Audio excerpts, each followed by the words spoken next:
On this episode, I talked to Brian Coles about motorbiking across India and South America, meeting his wife in Mexico and losing her email address, and somehow they connect again, and the state of email marketing.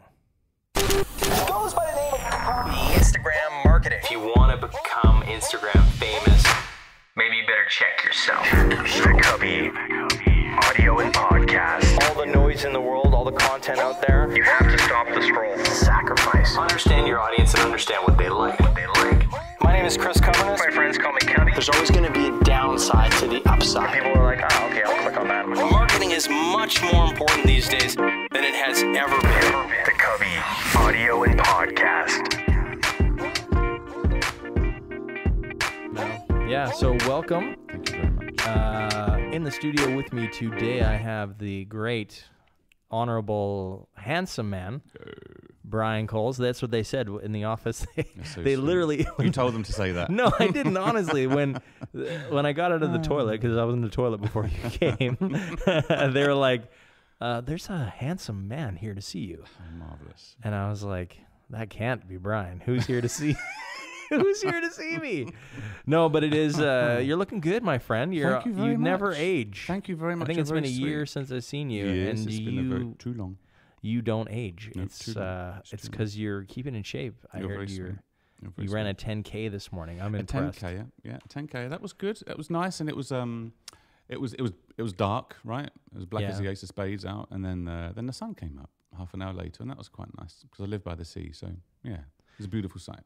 So are you making that a regular thing now? You've been running for a while now, right? Yeah, you know, 3 kids, kind of all under the age of 10. You don't get a lot of time to do things like that, right? No. Which is a little bit annoying. It's a little bit annoying, right? It's kind of like you don't have enough time to do the basic chores that you need to do In your life. In your life, Yeah. right? To take care of yourself or take care of everything. Everything, right? Yeah, So yeah, that's before you get to the good stuff. Yeah. The chores come first, and there's not enough time for that sometimes, right? It's just Man, like Jesus. kids. Yeah. No. They just suck the life out of you. Yeah, they just suck. No, they're lovely. No. They're the best things ever, of course. They're the best things ever. But No, they are nice. Yeah. Actually, they are. I was just last night. My son was just hanging out with my wife, and I was just watching them, and it almost brought a tear to my eye, right? Because I'm like, there's not going to be that many moments like this. That's it. They're fleeting. That's it. At best. That's it. That's So, absolutely it. yeah. Yeah. It's quite wonderful. But thank you for having me. I have You're to welcome. admit, when I got the invite from you, I think last week, a little bit of pee escaped. I think when I was so excited. It's like, I'm going to That's see nice. Chris. Yes, exactly. I get an Yeah. hour and a half of just Chris. That's so nice, So right? and I don't have to share you with anyone. That's right. That's Yes, you so get me nice. to yourself. You know. Yes, exactly. Well, I've been meaning to ask you to come on for a long time. Oh, please. I've been trying to get more into this sort of regular interviews. I had Pat Kitchell, do you remember Pat? Yeah, I listened to that last week. That was really nice. Yeah, it was good to hear his sultry tones. Yes, he's got a nice voice. He's got a very nice. He's got that Jersey voice. Yeah, Yes. he has. He's very good on podcasts, on Audible, so on audio rather. So Yeah, he's good. He looks better than he sounds better than he looks.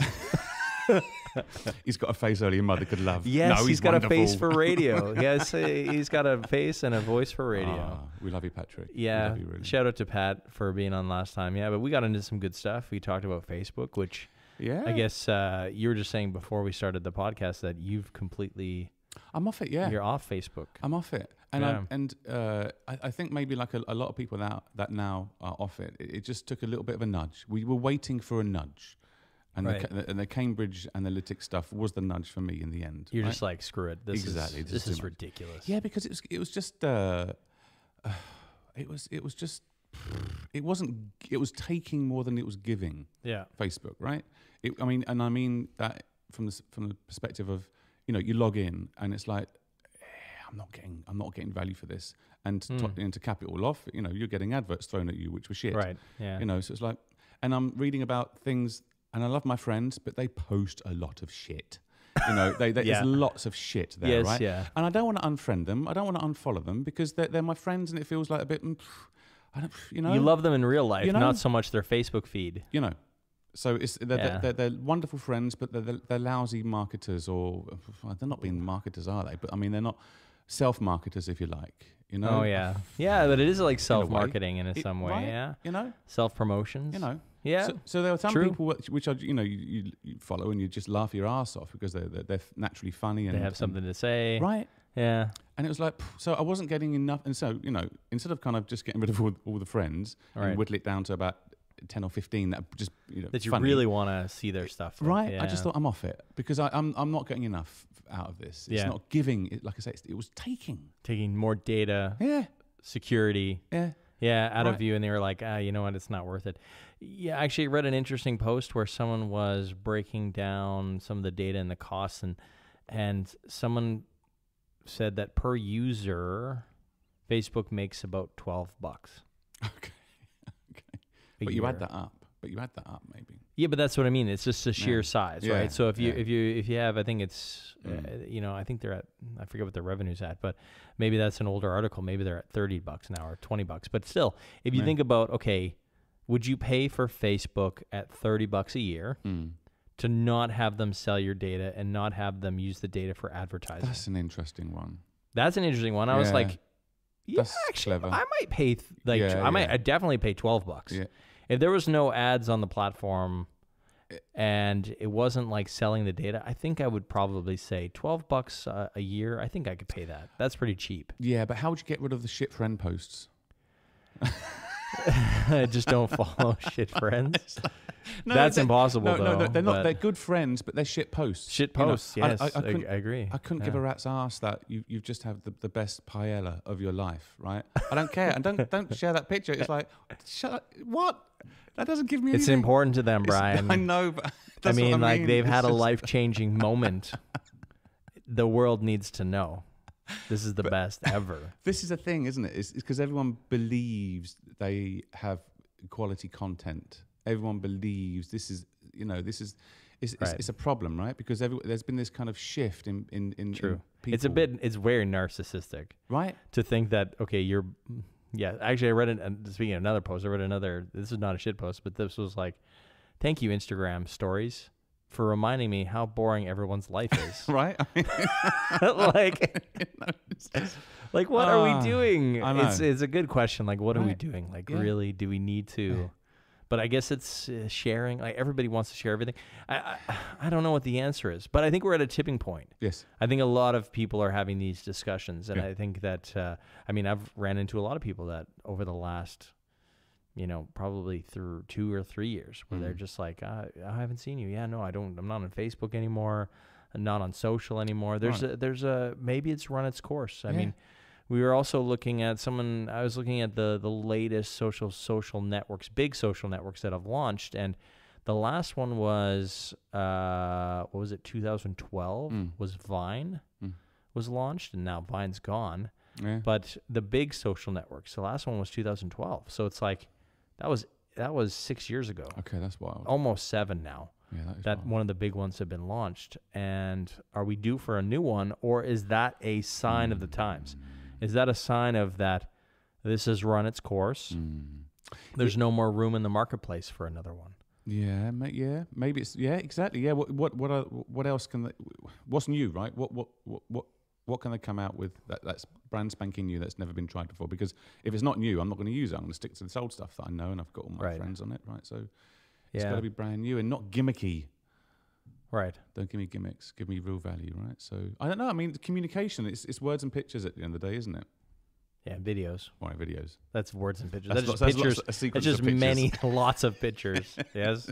Yeah, but I think it has run its course. I mean, virtual realities, of course, and then like augmented reality. I guess that's where we're going, like Ready Player One style. Yeah. Where you're jumping into a universe that's. Yeah. I think that's the next step.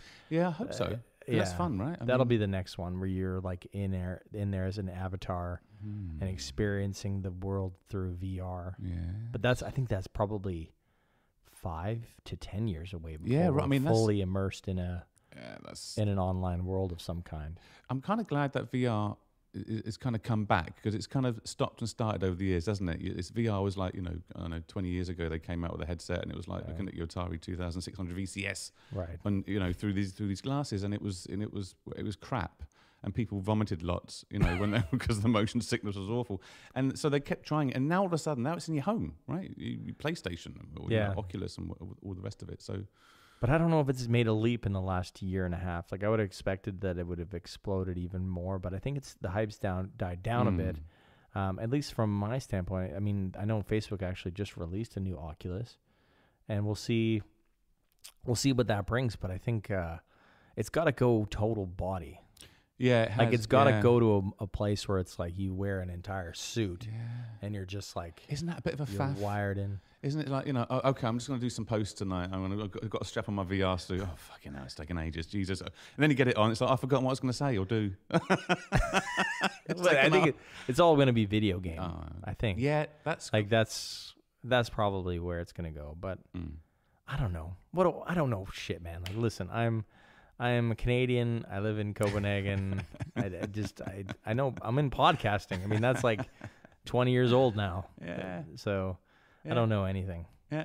But what I do know is that you know something about email marketing. Yeah. And that's actually the reason why I wanted to have you on, because I wanted to steal some ideas from you. Oh, well, that's very sweet of you.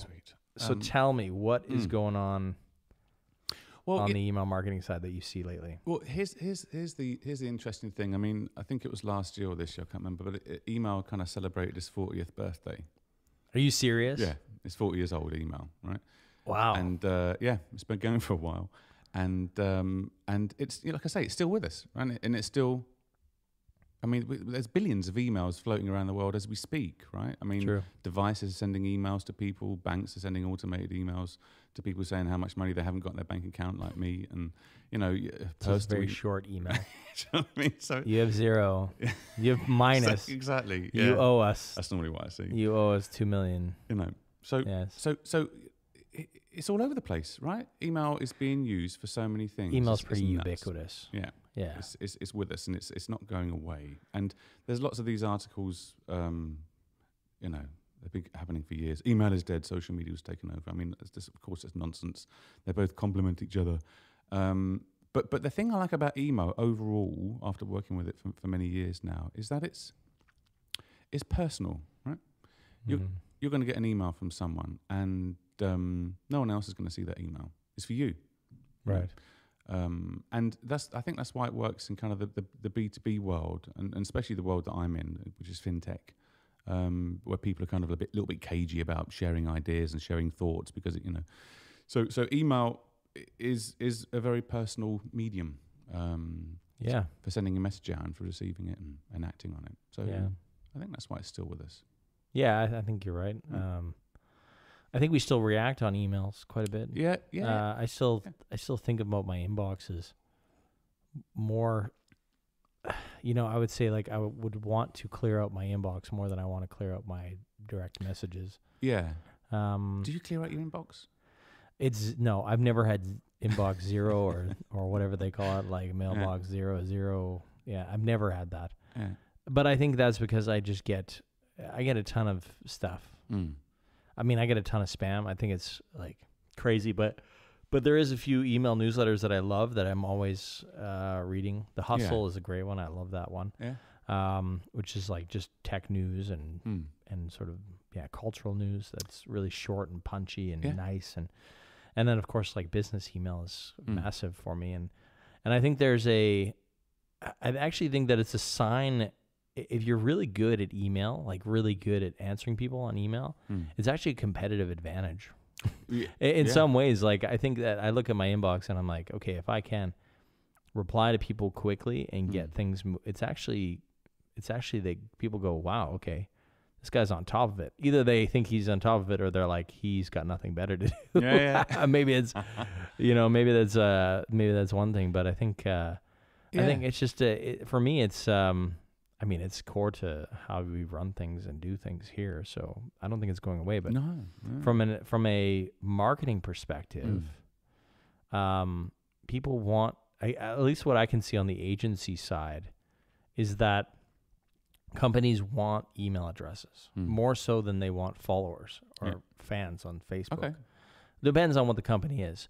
But if they're B2B specifically, like they would much rather have somebody's email address than having them as a fan Yeah. or a follower on Facebook. And I think that's telling in itself.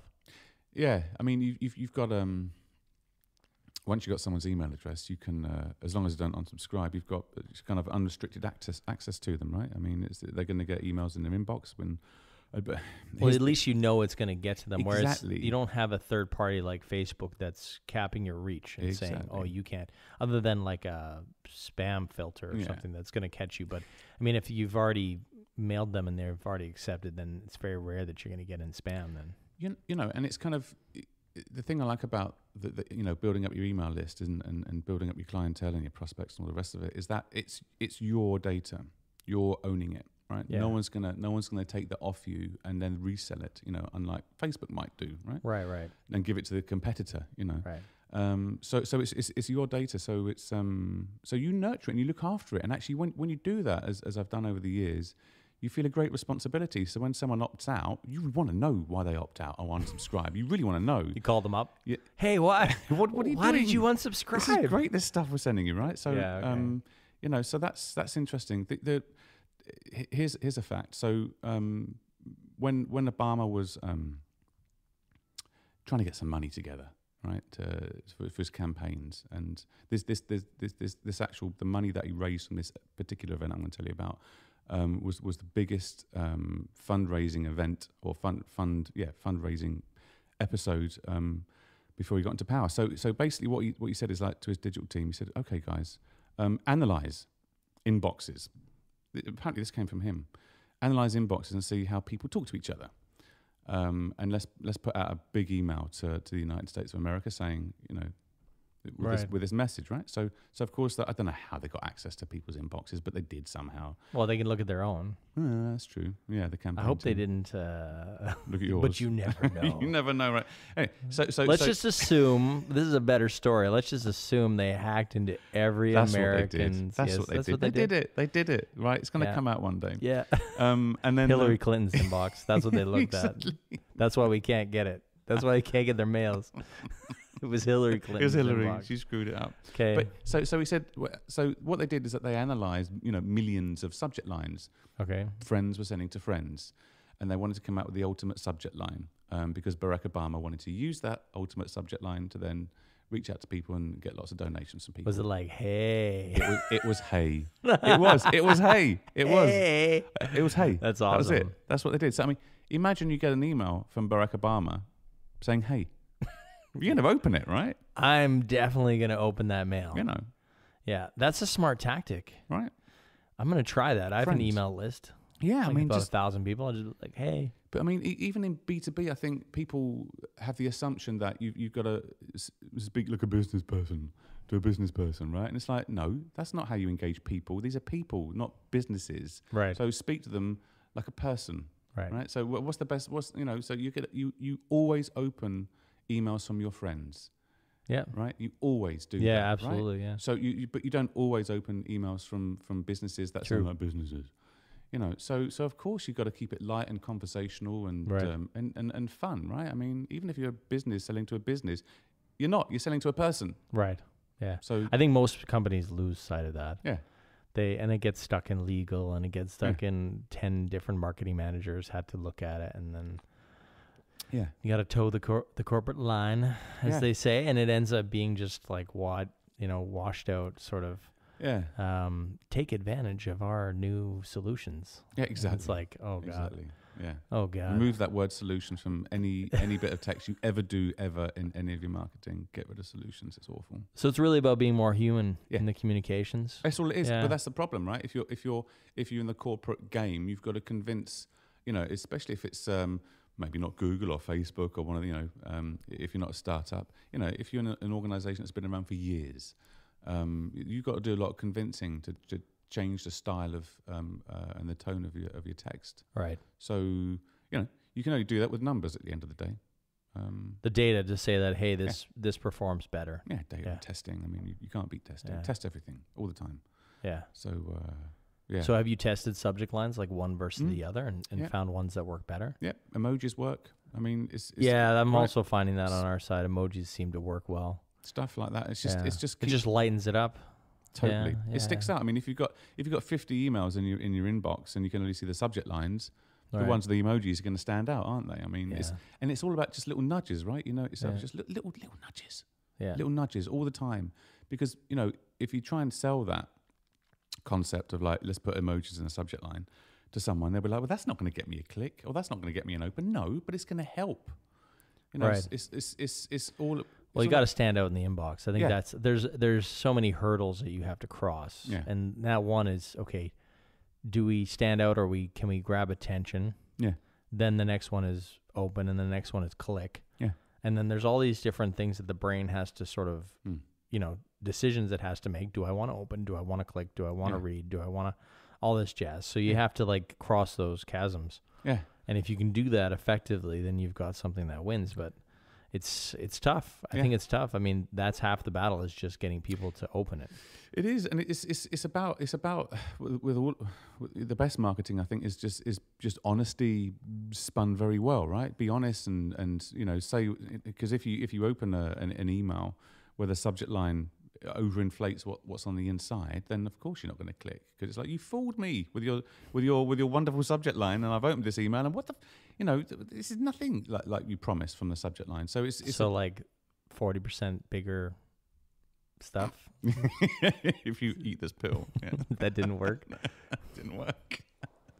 Then it was like something else in the email inbox. Exactly, and it's like you say, it's a series of micro yeses. That's what it is. Yeah. That's a good way Micro of yeses, looking at right? it. Micro yeses. Micro yeses. Yes, I like that like subject that. line. Yes, I like your emoji. Yes, that's an intelligent subject line. And yes, I want that. Whatever's in the email, you open it up, and then the very first thing after dear first name or whatever it is you put in there as a salutation, the very first thing is that you have to say why am I getting this email?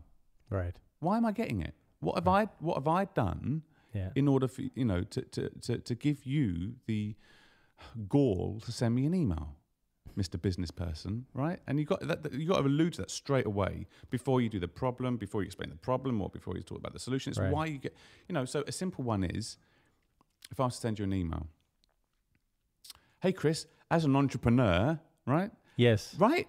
Yeah, you're saying already, like, I understand you. You're an I entrepreneur. understand what you're looking for.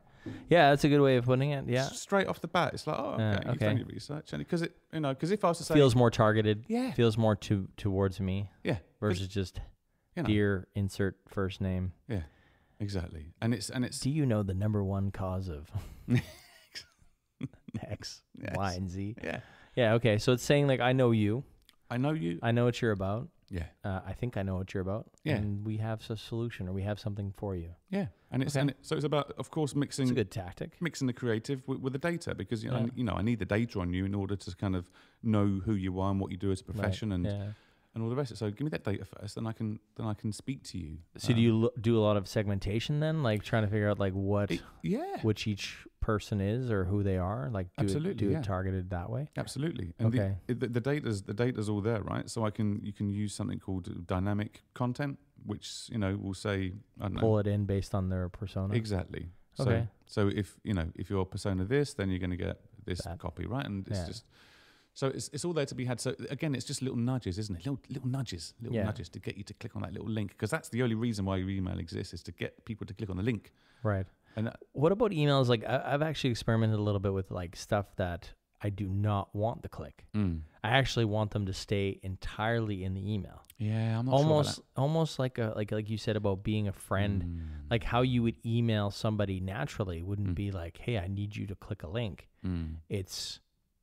It's all the data's in that email. Have you experienced any of that kind of stuff? Yeah, I do. I get actually a very, very extremely good email once a month called Brain something or other.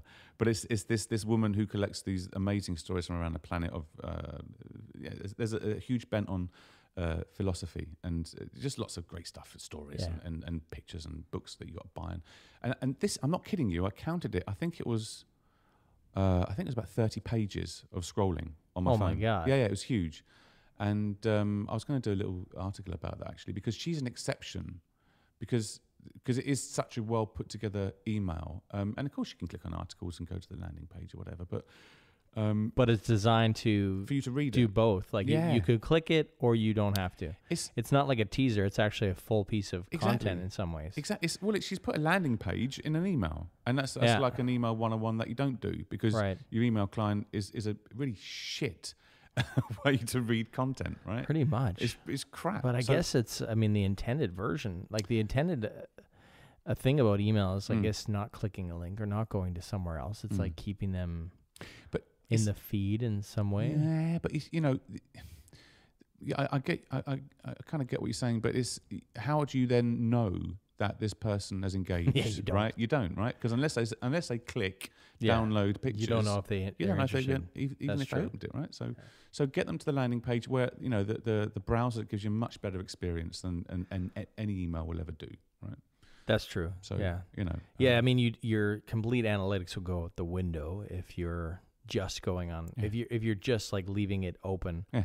But it's interesting to see. I don't know if email clients will get more, or email systems will get more what do you want to call it, powerful or robust, sophisticated to actually include like scrolling, because we could do that pretty much in Google Analytics. We can see how far somebody scrolled. I mean, I wonder if there's any sort of new technologies that are coming out that allow us to sort of take a look at what's like. It would be dynamically loaded pixels within a, like it would literally load different pixels Yeah, I don't know. in the scroll. I don't know. I guess that's the only way to do it. But I just think, the browser, I mean, the problem is with, again, in B2B marketing, you've got potentially, 30 major email clients that might receive your, that's tough. Right? Yeah. So it's going to render, and the standards in email are, again, really rubbish compared to the standards you've got in a typical browser, right?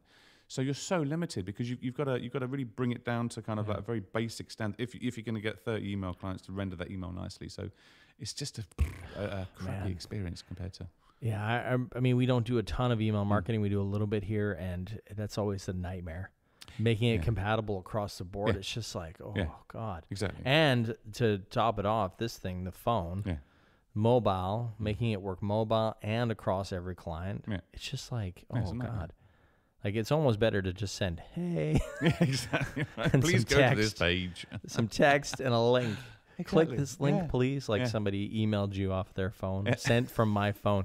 Actually, you should try to send some email marketing where it's just like sent from my iPhone at the bottom. Similar to, how you the signature, default signature. Wait, I bet you people would be like, oh. That's interesting. He sent this via his phone. Yeah. This company, they sent it via their iPhone. That's a very good idea. I'm going to try it. I can't wait to see this.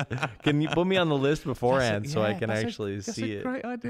Sent from my quick message. Sent from my Nokia 7110 or whatever the heck the famous Nokia is. Maybe I think it's 6110. Yeah, that's it. Is the famous one. Yeah. People will be like, "What is that? What are they sending this from?" That's a very clever one. I like that. Yeah, but it's tricky. But it could work. Isn't that cool? Work? And you know what? Just test it.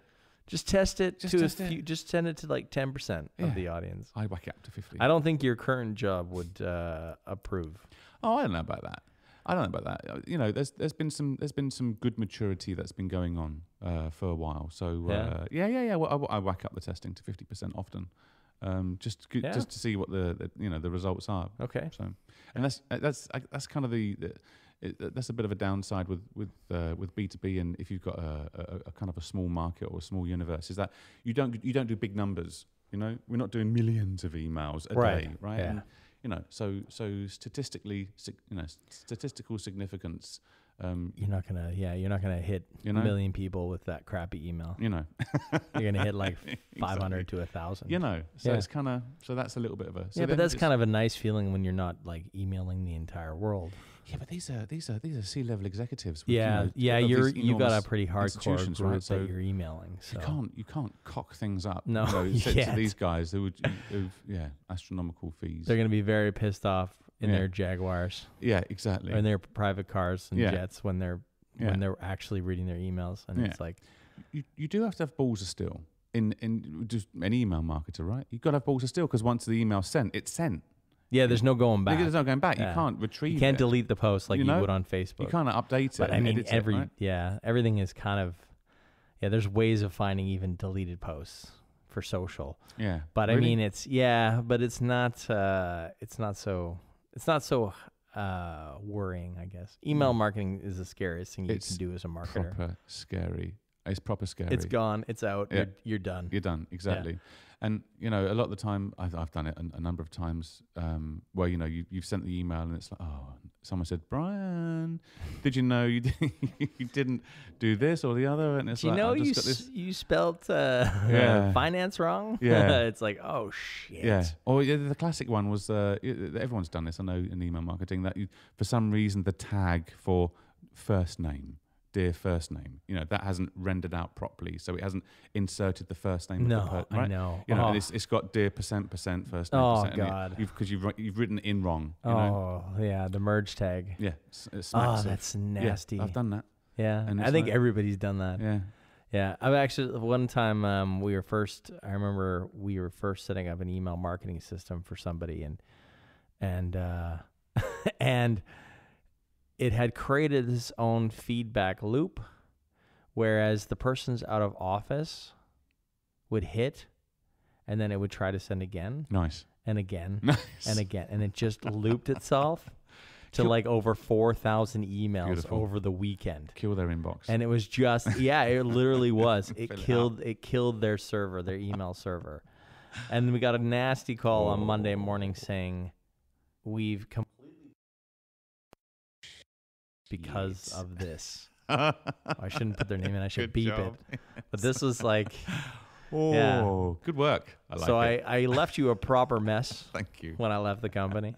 No, we sorted it out, but I remember it was nasty. It was like this guy was not happy and his company wasn't happy, and we we're just like, we actually looked at our supplier like, because it wasn't really on us. We looked at the guys and we're like, dudes, really? Yeah, have you done Like, this? you totally messed it up. This was Sitecore. Yeah. So we can blame Sitecore. Yeah, blame I'm them, probably yeah. gonna Blame I'm them. probably gonna delete this entire segment because I'm gonna get some nasty emails now from upset people saying, "Why did you say this? This was supposed to be a secret." Let's mention some more names. More names More names, yeah. from the past. So yeah.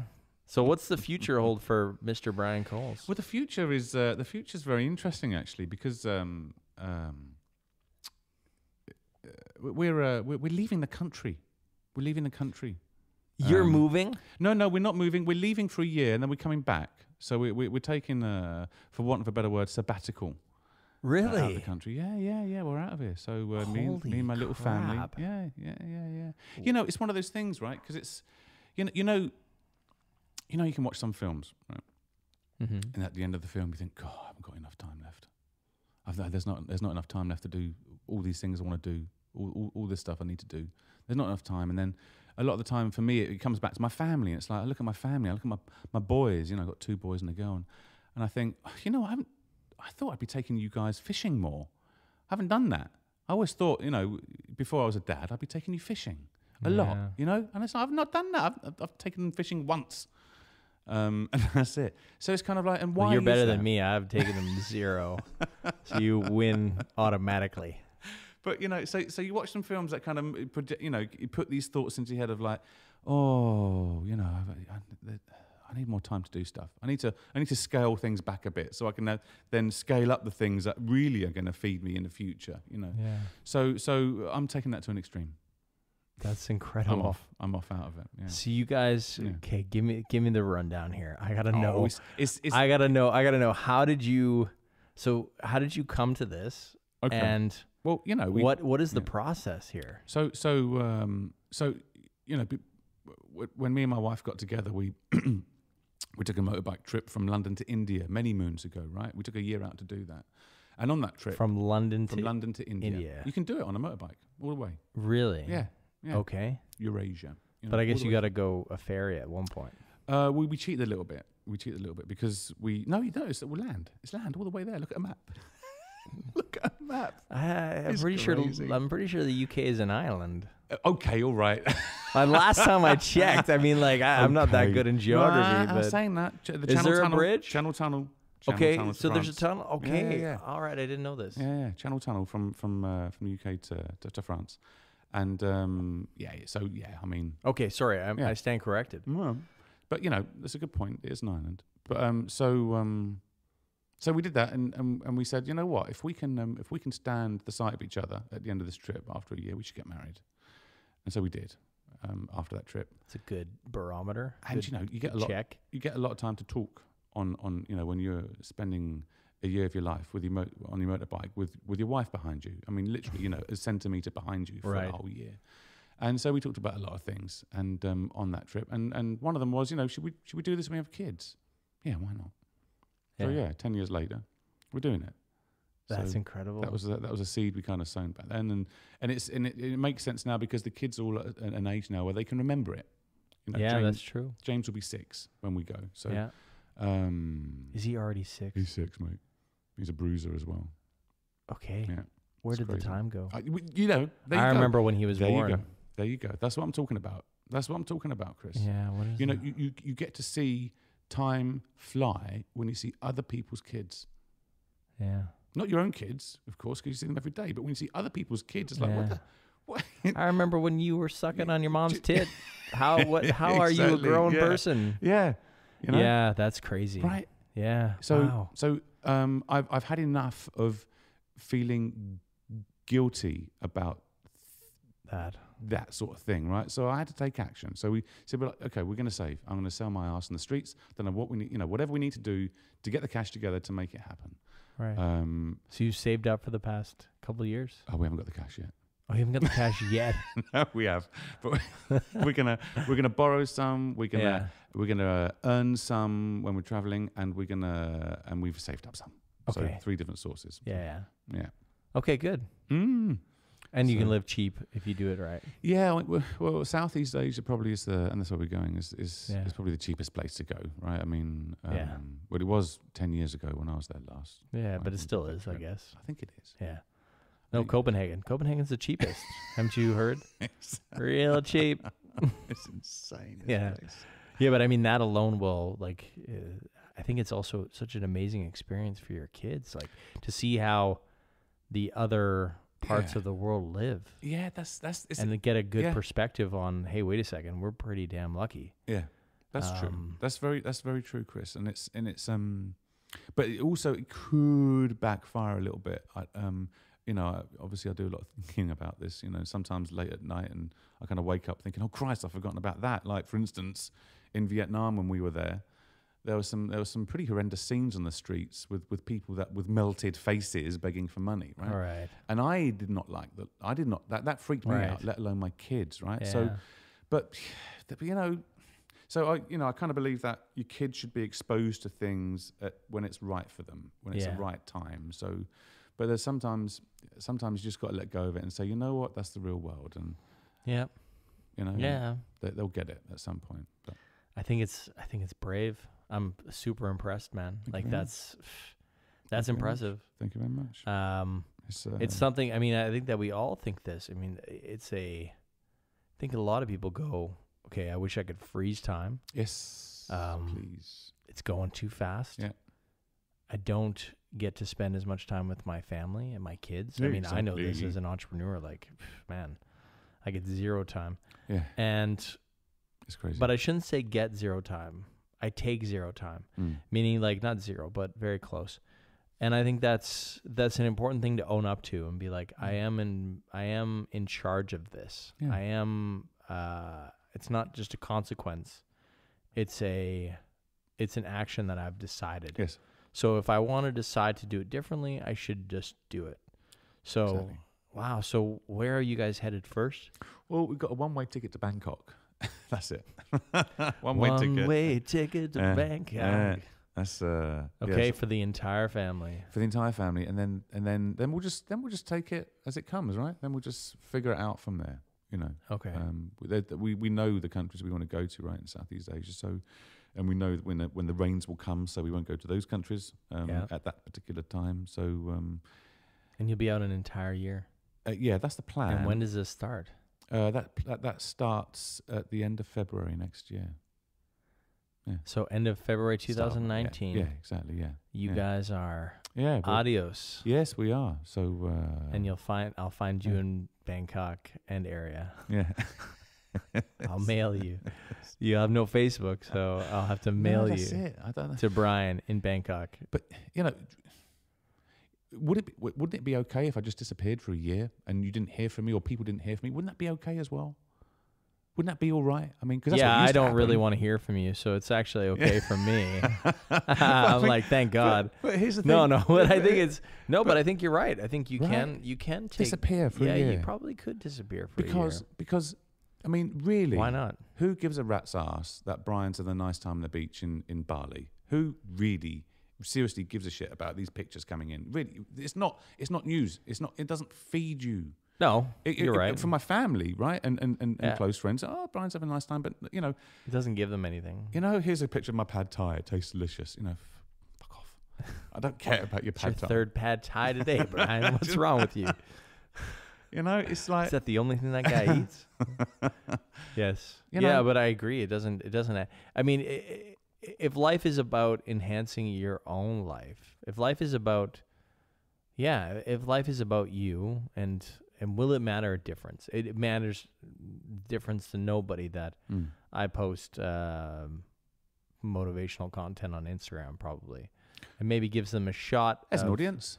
Yeah, but I mean, it gets them the shot of a little motivational content. But unless they do something about it, unless it's action orientated or something that gets them to another step, it's pretty useless.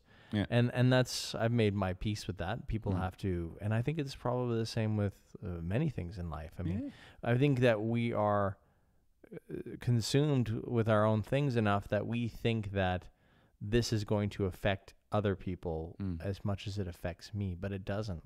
And I think that's the point that you're trying to make, is that, at least that's what I think you're trying to make, is that, you know, it doesn't matter to anybody if you post that third picture of your pad thai, but it matters a lot to you. Yeah. Because you're there in the moment and you're experiencing those things with you and your wife and your kids.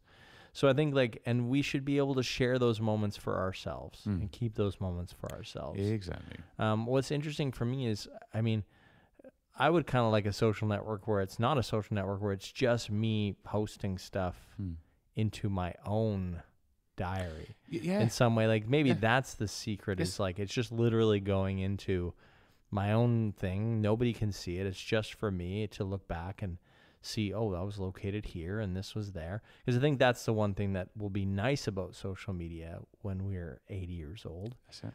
Is literally we can go back over our feeds. Hopefully Facebook is still around, or maybe it's something else, and maybe it's downloaded into our brains or some shit like that. But then we can go back over our feed and say, oh, that was a nice birthday, or that was a nice time in Bangkok, or that was a nice time on my motorbike, or all that kind of stuff. So it'll be a good diary. I think it's clever, isn't it? Because it's because they're kind of. I don't know if it was in their business plan when they started all this. Probably wasn't, but you know, what you're building is like a digital soul. Yeah, but a digital soul, right? Yeah. And like you say, so when people do die, you know, they live on. Yeah, their memoriam is there in a way, memoriam, right? Yeah, but it is. I think it's a great. I think it's great for that. So I mean, if you post stuff just with the assumption that this is only for me. Yeah. This is for me to go back and take a look at. Oh, that was that date, and that was that date. Yeah. Interesting. So, I think that's a nice aspect. But I like that. I wouldn't do anything. I think that's the thing. It's like, I think you should. It also can take away from you enjoying the current moment that you're in. Yeah. Right. Yeah. Exactly. Like if you're just experiencing. If you're just experiencing that for that moment and trying to soak it in and really get it all it's worth. But we've been doing this for years still, I think, as well, even before social media. And there's a story that just came to my mind when where was I? I was on safari somewhere. Without trying to sound too pretentious, dude. Like, I'm on a motorbike. Who are you? You're like, I'm on a motorbike from London to England to India. I know. I'm going on a one-way ticket to Bangkok. Yeah, feel free.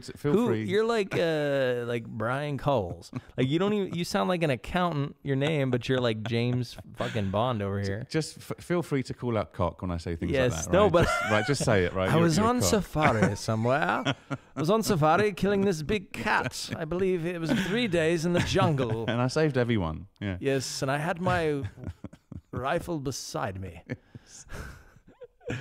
My trusty rifle that I've named Lucy. It'd And I was stroking her. 3 days, and I'd had no food or water. I wasn't sure if I was hallucinating. It's a good story. Okay, but this is I like the lead up. Okay, let's hear the story. But you're on safari. Before I forget, because it's okay. It's been a long week. It won't slip.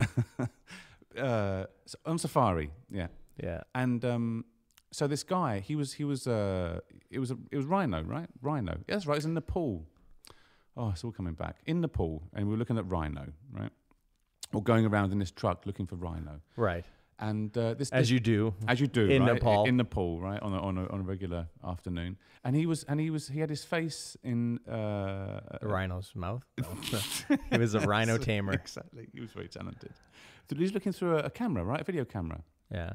For hours, he did not take the video camera away from his head for hours, right? Oh. Everything, like what we were doing, he was filming. He was filming the fact that he was eating his lunch. He did the whole experience for hours, right? And we saw some amazing sights. It was beautiful, but he looked at it through his tiny little screen. And you know what he said at the end of it? He packed it all up when we finished it, and what he said was, "I can't wait till I get home to see that." Oh shit! Right? We've you were just here to see the real thing. But this is what. So we're doomed. Yeah, we're doomed, doing this, right? We're doomed because we do it on social media, and this guy was doing it way before social media. Yeah, right? It's 20 years ago, just through a handy cam. Right? Yeah, 8 that's millimeter. true. I can't wait to see that when I get home on his little TV, rather than experience it for the majesticness that it was. He thought we'd film it and then just play it over 100 times and bore the shit out of his family and his friends with it. Yeah, that might have been me back then. I did a lot of stuff on cameras and stuff. I think that but you're creative, right? So you're creative. This was different. He wasn't a creative. You don't know. Maybe he's like maybe he's fucking Spielberg with that shit. It's like he's cut it together. I promise. His family loves it. I promise you. No. No. He had socks and sandals, didn't he? Exactly. Socks and sandals is a dead giveaway. Yeah. Not. I think he probably did. Scarily enough. Yeah. I can see him now. I mean, I haven't I have no idea what he looks like, but I'm just imagining. He looked like the guy from the old James Bond films. He was the American dude, and he had a terrible American accent. And he was kind of like a caricature out of Smokey and the Bandit, but he was just annoying. He was an annoying American guy. Okay. You know, with his white socks and his sandals on, just annoying the crap out of James. They're all annoying, though. You know. No. no, annoying the crap out of James. Was that what's his name? Felix Leiter? Felix is that the American CIA agent? No, or is he somebody else? No, he was a sheriff. He was a sheriff from one of those films. We got to look it up in a minute. Okay. But he was it was when and he was like Bond did this most amazing stunt in his car. Well, at the time it was when he kind of crossed the river on a bridge, and the car kind of rotated in the middle of the air and caught the other end of the bridge on the other side of the riverbank. And yeah, he was just annoying. And even as like a 7-year-old kid, when I watched this, I thought twat. This guy's a bloody twat. You know, it's like, oh. Okay. So this was the guy on Safari. This was the guy. It was him. Yeah. But that's what we're doing. Yeah. We're just doing it differently now with these things. Yeah. So, yeah, man. So you guys are gonna put the phones away and enjoy the kids and just be together and just enjoy yourselves. Yeah, and you're gonna go for. What does your work say about this? They're cool with it. They're cool with it. So you're gonna come back to your job? We'll see. We'll see what happens. We'll see. There's plenty of work out there, man. You'll find a new job. Yeah, we'll see. They'll fire you and be like, no. But man, I'm super jealous and proud, and I can't wait to have you on the podcast when you come back. Yeah. And talk about your experiences and how did it affect you, and how do you think it changed your family? And I'm imagining you guys are going to come back even tighter group of individuals with some new experiences and That's a love, maybe a more, I think it's good to hit the reset button. That's what you guys are doing. Exactly. You guys are literally hitting the reset button. Exactly. That's exactly what it is. Yeah. That's exactly what it is, because you like you said, you mentioned tunnel vision, right? I think in life you can get kind of tunnel vision, right? You get the routine. It's the fucking routine which kills me, right? That's what I love about holidays. Just just get out of the routine. You get out of the routine. It doesn't matter where you go. You just stop getting up at stupid o'clock and doing the kids pack lunch, blah, blah, blah, right? The bloody routine. The bloody routine. Stopping. Variety is the spice of life, as they say. So true. Yeah. That's so true. So this is incredible. I can't wait. I can't wait to see how it goes. Thank you. I think just don't tell my wife. Please don't. Okay? Because this is what's gonna happen. It's gonna be your wife's gonna talk to my wife. I want some of that. And then my wife's gonna say to me, "Yeah, that sounds lovely. Let's go live in Iceland for a year." And I'll be like, "What? They're going to Southeast Asia for a reason. It's warm and cheap." Yeah, you know what? It's there's so many unknowns with it. I mean, because it sounds great, and it will be great, I'm sure. But there's so many unknowns of doing something like that, because you've never tried it before. You're coming outside of a routine, and there's safety and comfort in your routine, right? That's true. Well. So and certainly in this wonderful country that we're in, it's safe. It's fantastic. Denmark is very safe. Right. Yeah, there's no crime. Well, but there's little crime. I mean, if you get into a really hardcore financial situation, they'll support you and make sure that you can actually feed your kids. Yeah. They won't let them die. Yeah. Which is nice. Yeah. It's true. It's it's a good setup. And I was listening to the radio the other day, taking the kids into school, and I'm serious. It was a very serious article they had on the radio, and it was about this dog that got adopted. Kidnapped, not adopted. That's dog napped. Wait a second. That's like two different things. Yeah. This dog. But the criminal's like, but I adopted the dog. No, I didn't kidnap him. I adopted him. So there's a very serious thing about a dog getting kidnapped. Yeah. And that's brand news. That was it. That was news. The news. That was the top story. The top story of the day. This dog gets kidnapped. Yeah. Dog napped. Was it ransomed? No, I don't know. But she got it back. I mean, it was a non-story. It really was. So nobody held the dog hostage and tortured him. But the main meat of the article was, how did you feel? Okay. In those hours when your dog wasn't around anymore. It was horrible. Yes. People love their dogs. That's as bad as it gets. Yeah. Yeah. Okay. You guys don't have any pets that you have to get rid of while you're gone, right? Well, I know my kids aren't going to say. I'm going to listen to this, but we had two. What are they called? Gerbils. Gerbils. Hamsters. Hamsters. Two dwarf hamsters, and we were sold these hamsters on the knowledge that they would last for a year, and that's great, because this was like a year and a half ago. And they lasted more. They lasted a lot longer, right? So we're like, oh God, what are we going to do with these hamsters if it gets the point? Better hope they die. Right? And they did. They did. Oh, they did die. They died last week, yeah. But within 1 week of each other. They were sisters. Crazy. Yeah. Little tragedy there in our family. Yeah, I bet. Yeah, we've also had an animal die. We had a cat die. Really? Got ran over. No. A year and a half ago. Oh. How did that? Yeah, it was It was the first animal also we had in our family, and it was just sad. It was rough. It is, isn't it? Yeah. We buried it in the backyard, and my daughter still our daughter, I would say every second day has a little, I miss Pepper. Oh, sweetheart. Yeah, so she's taking it really hard, and it's been like over a year, and we have 2 new cats. Well, okay. Oh, really? Yeah, and she still talks about the amazing. first cat, and I'm like, yeah, but the first cat was the new cats are very sweet, but the first cat was like a dream cat. So so she's taking it hard. I think actually she projects a little bit onto that cat, so she uses it a bit. Oh, really? Whenever she's sad, she puts it in that bucket. So she could be upset about something else. Yeah. But she puts leverage. She uses the cat as like a way of expressing her sadness. Oh, okay. So she'll use she'll be like, oh, Miss Pepper, but maybe it's something else that's upsetting her. Oh, okay. You know what I mean? It's kind of weird. Like she's attached her general sadness Okay, that's interesting because I thought what I thought you was going to say was that she uses it as like a leverage to get stuff, but maybe that's just my adult mind working. Like I'm feeling sad about the cat. Can I watch TV instead? No, to make me feel better. She hasn't done that. No, yet, okay. No. Well, that's good. Yeah, that's good. So, but it's still a little like, come on, kid. It's been a year. Like, yeah. Come on, let's move on. But I guess she hasn't, so we have to. But I mean, it also doesn't help that we have the grave in the backyard, probably. Still? Yeah. So she got because it's got a gravestone and everything, and then she puts flowers by it, and she's very sweet. My daughter, she's a sweetheart. Yeah, she is. So lady. Yeah. Lady. But there are little tragedies. I mean, because before we had these little tiny dwarf hamsters that you really can't see, right? I'm like, whatever, these things die, right? But it was like. But when you see your kids get so upset about it, they're just they're destroyed. Tragedy. Yeah, it's their first tragedy, isn't it? It's the first introduction to the circle of life, and I love that. I do like that film, The Lion King, because it introduces some pretty big themes, right? Big themes. Well, I know when I was, it still chokes me up when Mufasa dies. Yeah, right. It's like, holy crap, man. I think also for young boys, it's like, I think that was like, my daddy could die. Right.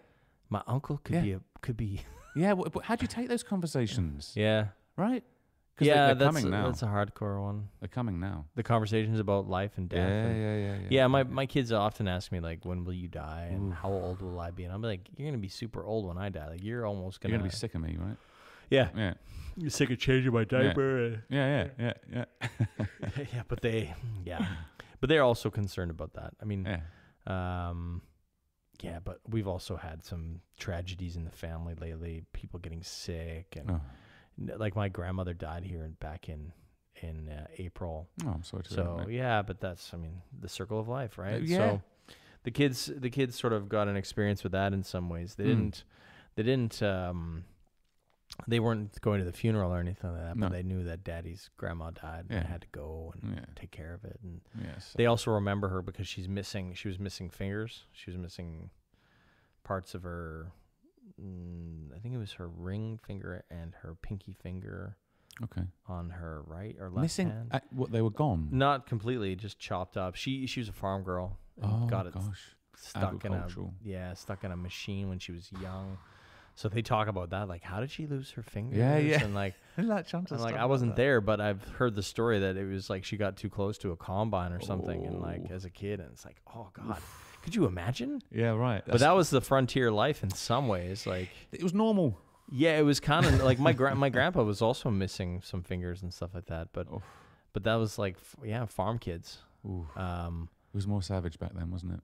I guess, or you just like you were around tools and stuff like that because those like weren't safety wasn't the big concern back then. It was just like, this is a machine. There's no safeguards. There's no automatic shutoffs. There's none of that. It's just like you get a hand or you play too close to something. And my grandpa used to tell a story of him and his I forget which brother it was, but they were out chopping wood for the farm because it was stove heating of the farmhouse, and they were out chopping some tree down, and they had a hard time, and his brother put a foot on the tree to try to push it down to create a you know what I mean, and my grandpa missed slightly and took off half of his foot.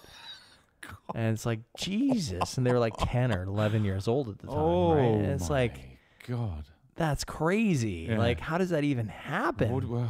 And how would you deal with that as a parent? Like, right now we're worried about just seeing something, bad on YouTube. Yeah, like, right. Watching, whatever. And then like, that was real bad stuff. My grandparents were like seriously exposed to maiming and, like, it's like, God. Yeah, it's funny, isn't it? Because it was just so much harder back then. I mean, and here's what, is this what makes us old? When we tell stories about how hard it was back then to our kids who have got a much easier life, right? Yeah. Is this one of the things that defines us as making us? Because I've often wondered about this. Well, I tell my kids, like, back in the day, I had to walk, both ways uphill in 10-foot snow with the wind just to get a date. That's great. I like that. There was no Tinder. No. I couldn't swipe right. No. I had to walk to get my dates. Yeah. Uphill. I had to go outside. In the rain. Outside. Yes. That's how we used to do it back in the day for love and courtship. Now all you got to do is pick up a phone and swipe away.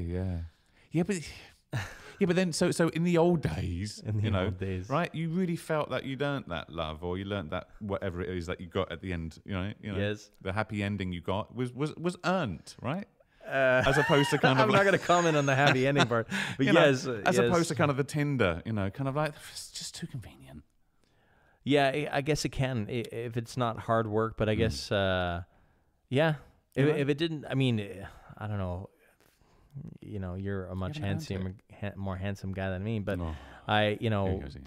for me to get laid back in the day, it took a lot of work. But it did for all of us, didn't it? Because it was just cinema, have something to eat, another cinema, and some more to eat, and then it was just like, and then you're out of pocket, and then it was like, I haven't got over this other bloke I've been seeing for a while. So what? I've just paid £1,000 to date you and to warm you up, and you give me that? What? That's how it was, and it's not like that now. It's just you flick on your phone, and there you go. I'll be around in about 5 minutes. All right, okay. I guess that's what they tell me. Actually, some of the girls tell me here that at the agency that guys are useless, like on really?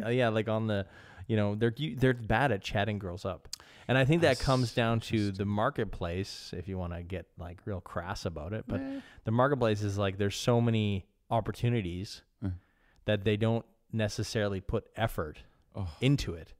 So they've told me here, like the guys are horrible at wooing or charming or. Is that right? Yes. I think I've heard this before from someone else. So this is. Yeah, that's what they tell me here. I have no clue, but they say to me that it's a nightmare. It's like, there's completely no chatting up. There's completely no ability to work for it, or to like not necessarily work for it. That like we're putting a little bit of price tag on things here, which is not the right way to look at it. But at least like make an effort. Charm. Yeah, charm.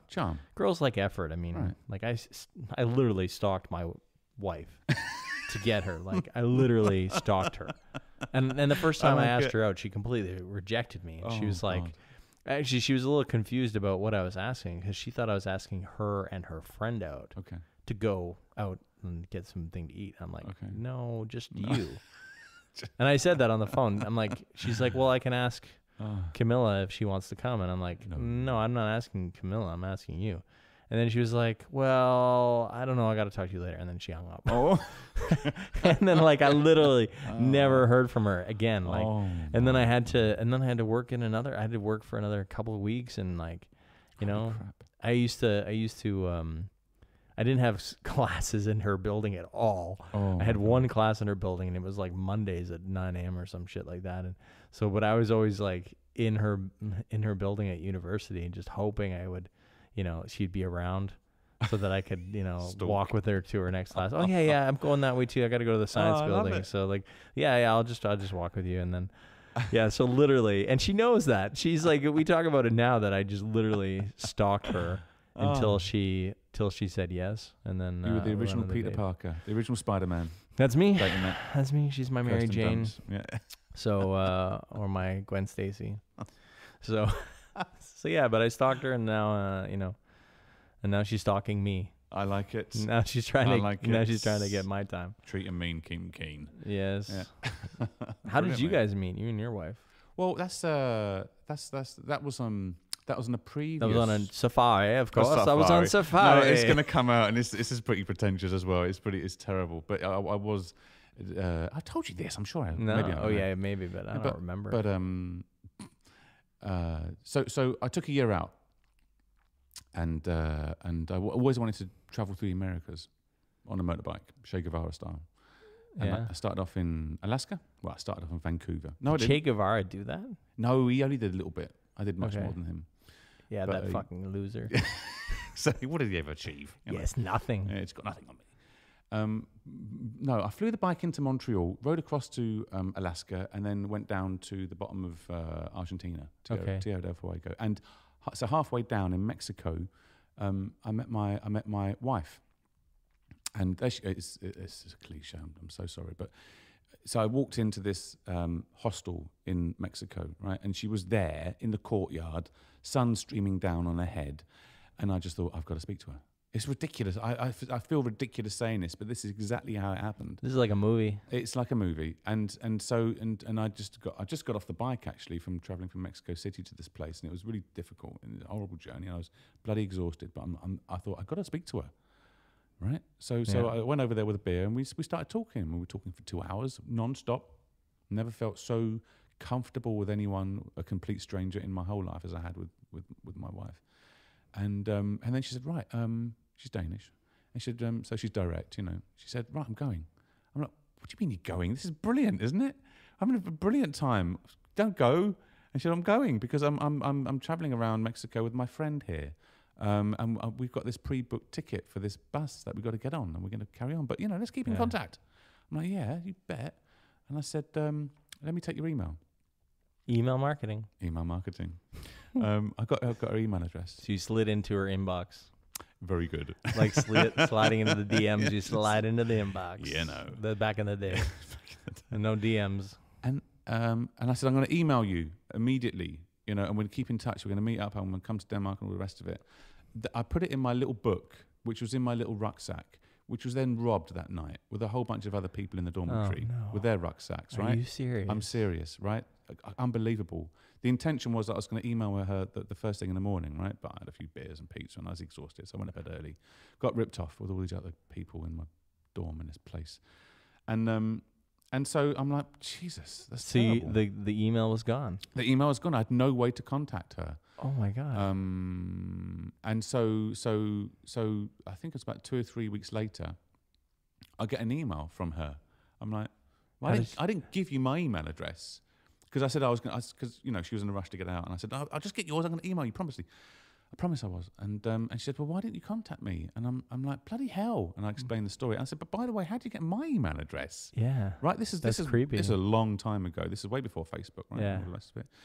And what she did, she's quite determined, my wife. So for the remaining 2 weeks of her trip, she contacted everyone. She spoke to everyone she met, saying, have you met this English bloke on a motorbike? And eventually she met one bloke that did know me, and had my email address, this Swedish dude. What? This is wild. It's ridiculous, isn't it? You know, Are you serious? Yeah. It's stupid, isn't it? It's stupid, crazy. Holy man. So after that, I kind of believed in fate a bit more. This is a movie. Yeah. This is a bloody movie. The motorbike, the story of the motorbike traveling. Yeah, the Coles Diaries. Not the Shake of Our The Diaries. Coles Diaries, yeah. Holy crap, man. Yeah. So she found you. She found me, and emailed you and ripped you a new one. Said, why are you not emailing me? And you explained. So did you explain what happened? Of course I did. Yeah, absolutely. So did she buy that? Yeah, yes, of course. Of course she did, because it was true, Chris. Okay. So I like evidence. I bet you were just like so drunk you forgot. You're like, okay, fuck it. I'm a bachelor. I'm not gonna email this Danish woman. Screw that. Yeah. No. Okay. Yeah, so that was. So crazy. what happened after that? Like, so she's traveling in Mexico and Central America. And yeah. Were you south by then, or? No, not at all. She'd got on a bus 1,000 kilometers from wherever I was, and then she was on quite a big old trip going around the place. And it was I couldn't just get on the bike and just go there, right? I mean, I would have been. Yeah, it just wasn't on the cards to do that. So so we agreed that we'd meet up. But here's the thing, right? I'd met her for 2 hours. And then for the remaining 9 months of that trip, we exchanged emails, a lot of emails, right? A lot, going backwards and forwards. So I got to know her through email, right? Through these little conversations, kind of like the modern day letter writing thing, you know. Yeah. And then, you know, when I came back and saw her, it was great because I knew her. I knew her. Yeah. Right? I knew her brain. This is crazy. This is like old school love letters back in the day. Yeah, I think so. I think so. But it was So when did you finally meet up again? 9 months later. Yeah, it was 9 months later. And she had your baby. No, I'm kidding. It was like, wait a second. I don't remember that happening. Exactly. Yeah. We met for 2 hours. I know I had a few beers, but I don't remember that. No, so she didn't show up pregnant. No. It's yours. Yes. Can you imagine that? Bloody hell. Okay. But yeah. So and then we kind of had some time in London, did that India trip, and then settled back here and made babies. Yes. Yeah. That's awesome. And now we're buggering off again. Yeah. And now you guys are going back to your roots of. It seems like you guys are like you have the this is something you guys do. I think This is something you both love and enjoy. I think it is, because she's also someone who can kind of chuck it all in and move. She can do that. Yeah. And we're both like that, because the value you get from doing these things is so much more greater than the risk. There's always a risk in everything you do, right? Yeah. But the value you're going to get out of it is huge. And, you know, I'm going to sound a bit depressing here, but you've only got so many seconds on this planet, right? It's 100% true, man. And those fuckers are ticking by, right? Too fast. So it's kind of like, Yeah, and it could be over tomorrow. you know, You don't know. so Could be hit by a bus. exactly, right? So seize the day, carpe diem. But you've done some fantastic things here, man. This is, you know, Jesus, I look around and I see what you're doing. It's like, you totally seized the day. You totally seized it. Yeah. Actually, I think I did. Totally, I try. man. It's I think incredible. I wake up every morning pretty happy with myself. Yeah, seriously. I mean, you've got to do these things. Yeah. I don't have a choice. To be quite honest, it's just a drive. It's literally like I have no off switch when it comes to this. No? I don't know. I tapped into something that I extremely love it. Yeah. And that's the point. Yeah. Like, You got to love it. yeah, like that's the thing. You have to love it. So for me, it doesn't feel like, it is hard work, of course, but for me, it just feels like this is something I'm born to do, and Yes. just like it's in my blood. Yeah, that's a nice feeling. And I get up and I'm fulfilling my purpose every day. Yeah. Right. But on the same token, I do believe, like, I also have the same thoughts as you. It's like, I really want more time with my kids. But I guess that's the crying shame of it, is that I want too much. I want the time with my kids, but I also want what I'm doing here. Yeah, And I can't, for some, but sometimes I ask myself, like, should I be packing it all in, saying arrivederci to the crew, saying, you guys got it, I got it, I got it. But, and then I snap back to what I'm doing and my purpose, and I go, okay, this is my purpose for now. Yeah. This feels right, and I'm going to try to do my best with the kids and try to make it happen. Yeah. Get the moments that I can get with them. I try my best to make that worthwhile. Yeah. And soak it all in. One of the things I've been trying to do is put this thing away. My phone. Mate. Like, yes. so when I walk in the door, I'm just put like, that fucker away. Seriously, I that's put it in my bag. I that's don't really even good. look at it. Like, as soon as I walk in the door at 5:30 or 6 o'clock or 8 o'clock, depending on what time I get home. Yeah. There's been some late nights lately, but I just throw it away, like, literally. Respect. Well, I'm trying. Because the kids are going to pick up on that as well, right? Yeah, they look at it and say, okay, are you here to see me? Or are you here to see your phone? Yeah, but also, what's going to, can you imagine in the years to come, and you walk in the door and they're looking at the phone, you're like, all right, kids, expecting a hug, and they're like, yeah, whatever, Dad, and they're just flicking on their phone, right? Just, Yeah. Kids, like, I read an article which was great, which is about kids are horrible at listening, but they're really great at imitating. There you go. I was like, you're That's absolutely right. Yes. Yep, 100%. Yeah. So they're really imitating, and this comes down to everything. Like, I've had a lot of discussions with myself, talking with myself about my own healthy habits. Am I passing on my bad habits to my children through imitation? And that's a big one, right? So I'm like, man, so how everything, like the way I speak to them, the way that I speak to their mother, the way I eat food, the way I, spend time on my phone, like the way I work in the garden, everything is an impression upon them. And will I be proud of that? And that's a tough one to, like, that's a lot to put on humans, like like even anybody, to try to hold yourself up to that pedestal. But so far it's sort of, if I remind myself of that, then I tend to eat better, exercise. If I think about, if I hold them hostage in some ways in my brain towards this, I tend to do better. Yeah, no, I get it. But don't you think there's we are living in an age of anxiety, right? So I totally get what you're saying, and I agree 100%. But I think that this really is a very, very, very anxious time we're in right now. We've got this huge, giant, orange, wobbly tit in control of, like, the world's, like, nuclear arsenal, right? For those of you listening, he's talking about Donald Trump. if that wasn't clear.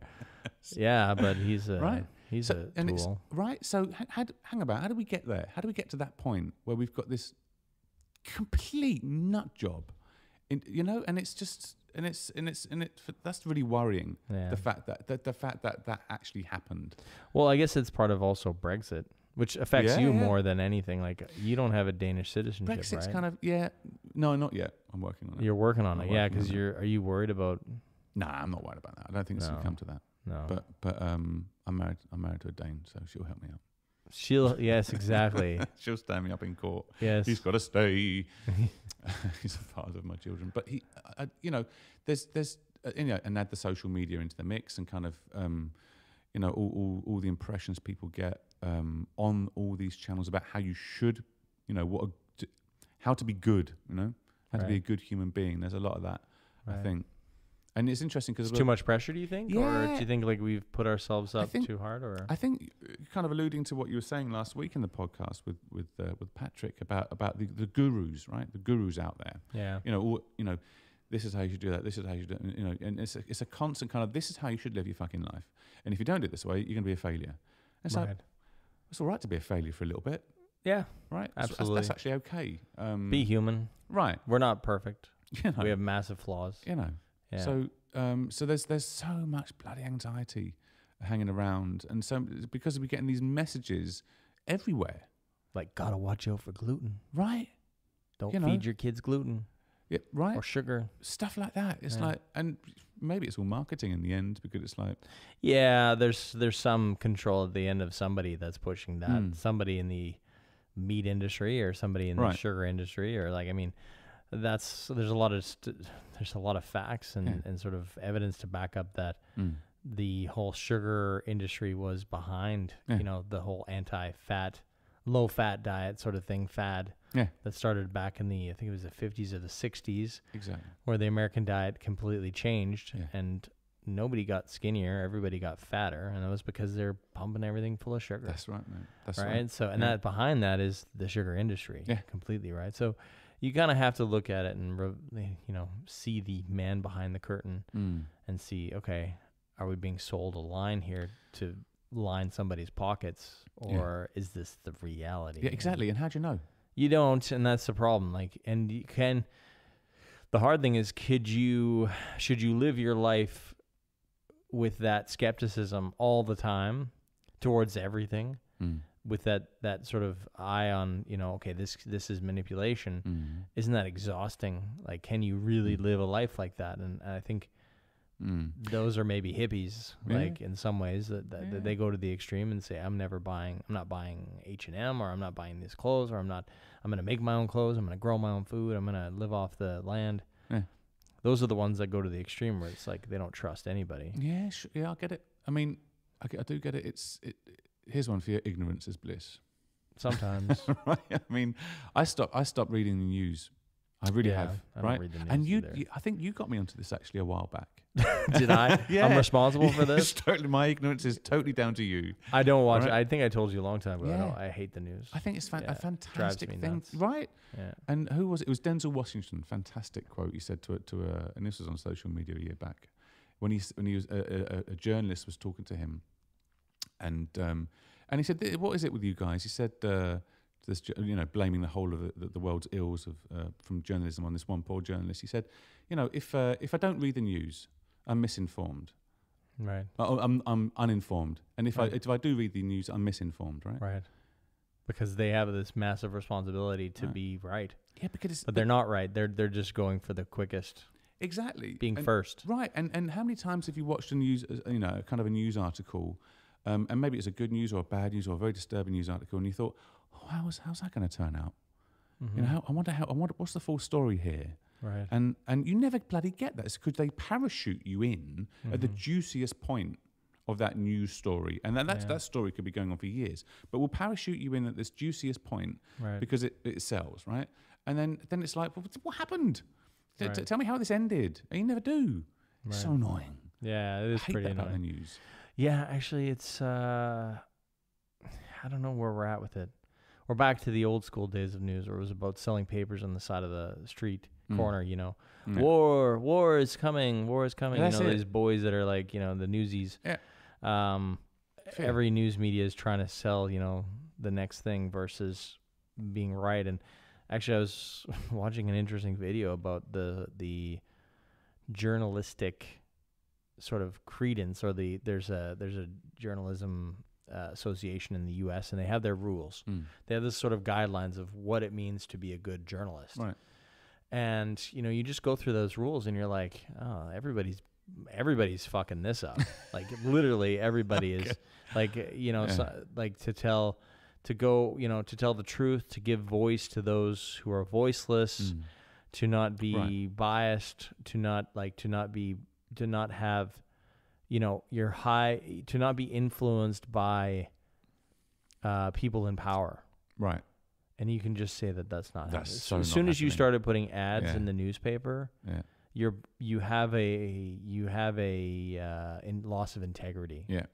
Right. And that's where this has gone. Is that there's a complete loss of integrity, and I don't think they can ever gain it back. No, I think I think that ship has sailed. That's such a shocker, isn't it? It's going to take new mediums. I think that we're going to see this in the next 10 to 15 years. It's going to be a totally new. I think we're going to start looking at getting the news. We're going to have to get it from different sources, or we're going to have to reevaluate. Interesting one, because, you know, everything on the news side. Because you know, you've seen that. Maybe it's going to come from people, right? Maybe people will be giving you the news, but you know, in the same way that, you know, people don't buy from, or people don't trust organizations anymore to sell them something. They trust recommendations, right? Yeah, the classic one. You yeah. know? We don't trust people, organizations. We just trust these reviews of this product on Amazon.com, whatever. Yeah. And, you know, maybe it's going to go the same way. We don't trust news organizations, but we trust these individuals that are filming it live from their phone. Maybe. Yeah, that's the big play, right? And I think we've seen some of those, like Beam, which was owned by Casey Neistat, was supposed to do something like that. Okay. In the news arena. It was bought by CNN, though. Right. So, like, there's been attempts to do this. The closest guy that I see sort of getting at it right now is Philip DeFranco. Okay. So if you go on YouTube and you look up Philip DeFranco, DeFranco, yep. I think you'll really like him. Okay. He does the news, but he picks up the top stories that his community is asking about. Okay. So he's using his audience to crowdsource the news, like what should I actually talk about. He also covers a lot of YouTube news, which is, in my mind, news. like who is that part is, in my opinion, that part is not worth looking at or listening to. But that's part of it. But he also covers news stories, top news stories, like the president saying this or this person doing this, and I think he's very good at fact checking. Okay. But he's normally a day or two behind the news. I mean, he's not breaking news, but he's taken the time to analyze sources and actually go through it, and he'll go more in depth than anybody. Interesting. Yeah, way more in depth. And also, if he's made a mistake, like one day he retracted something, he was like, you know what? We did a story on this. New information has come in. So it's important for you to know that this was the original story. New information has come in that has changed the entire thing. Yeah, that's interesting. Which a lot of news sources don't do. A lot of news sources will just leave up untrue stories and haven't updated it with, because for them, their business model is they don't gain anything by going back and fixing that. And telling the truth. And he's pretty good at, because people will email him and be like, dude, you were wrong. This is completely different now. And he's like, oh shit, he'll go back and try to fix it. Yeah, accountability. I like that. Yeah, he's got a major accountability. Big shout out to Frank. I know he listens to the show, so no, he doesn't. He's got like a billion followers on. Yeah, Philly D, if you're listening, I'm a big fan. Come on the podcast. I'm going to be a big fan. I think you will. I think you'll enjoy it. But I mean, and there's other sources. Like there's a lot more popping up. I mean, YouTube seems to be a big driver in this because it's unfettered access. It's and we haven't got to this place yet where it's super censored. It's getting more censored, but And they're also, I mean, YouTube, all these platforms are dabbling in freedom of speech, which is a tough one. Yeah, that is a tough one, isn't it? But how are they going to get around that? They're not. No, it's way too much content. It's gonna be a nightmare. Yeah. But yeah. But he's good. So, but yeah, I don't watch the news either. Right. News is.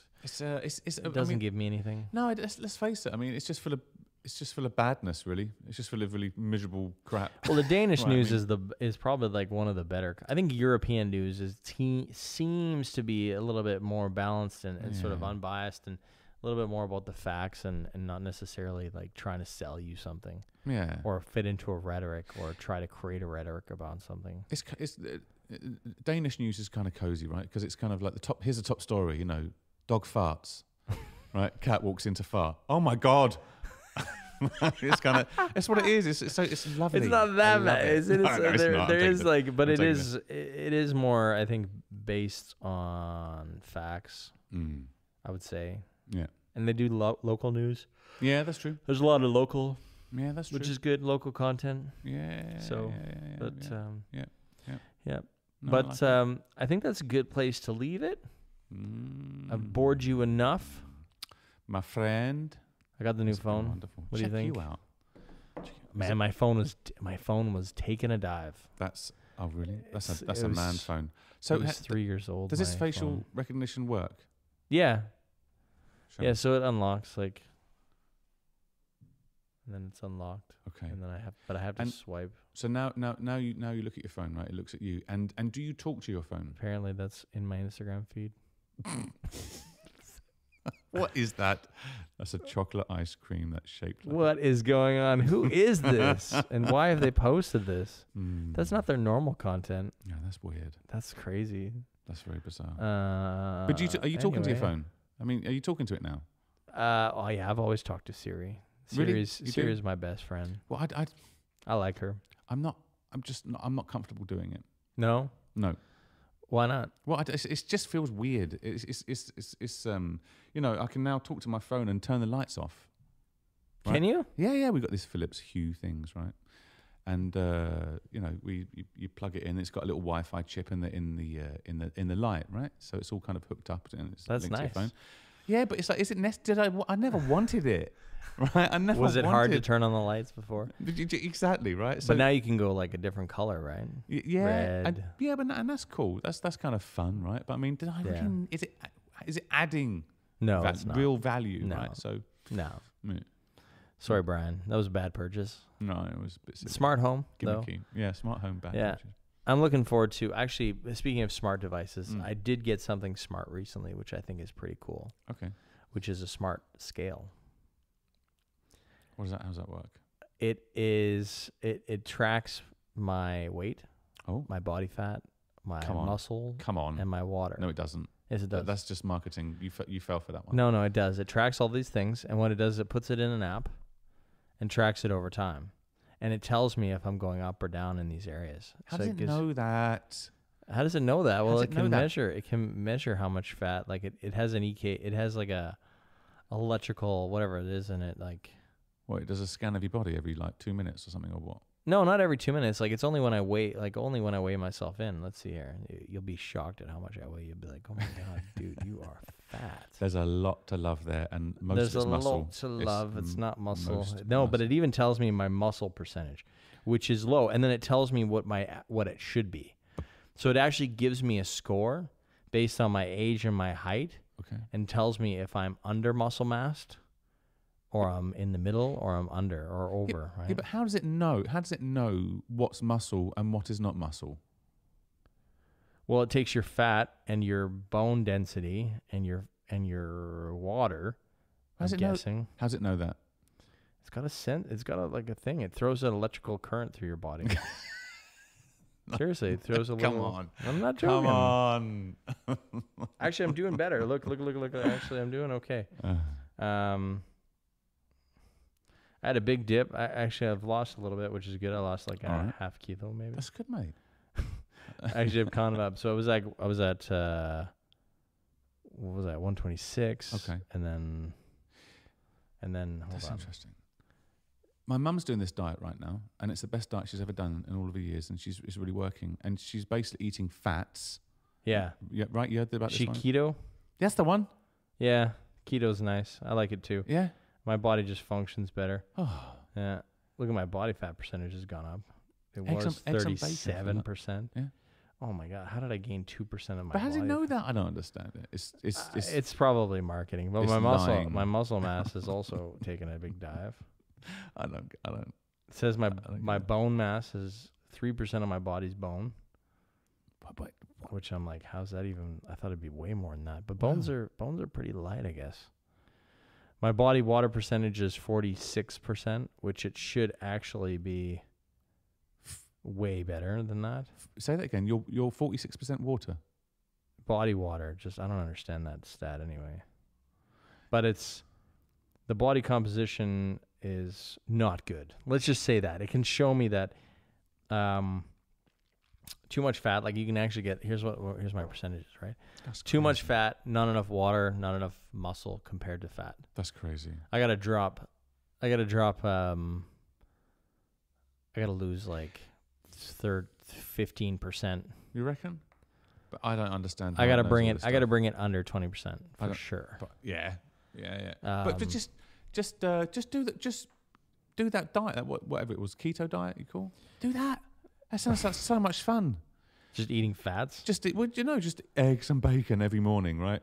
Yeah, I actually love it. Eggs and bacon. Right, every morning. I mean, what did I tell you I had for breakfast this morning? Yeah, there you go. I was close. I was just an older egg.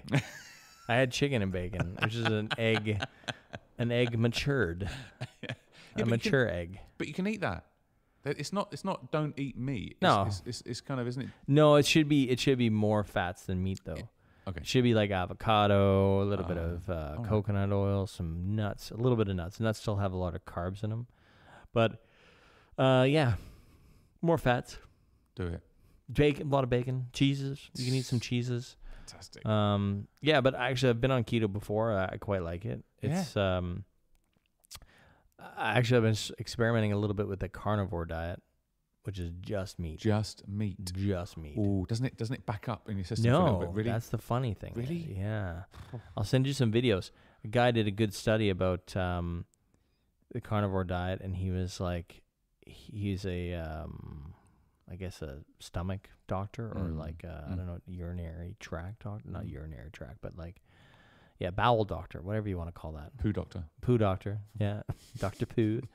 So Dr. Poo, I don't remember his name, but I'm going to look up the video and send it to you because he basically broke down. He wanted to check fiber because fiber's been the thing. Like everyone's like, you got to get your fiber. Yeah. Get your fiber or else you won't be taking any good poo.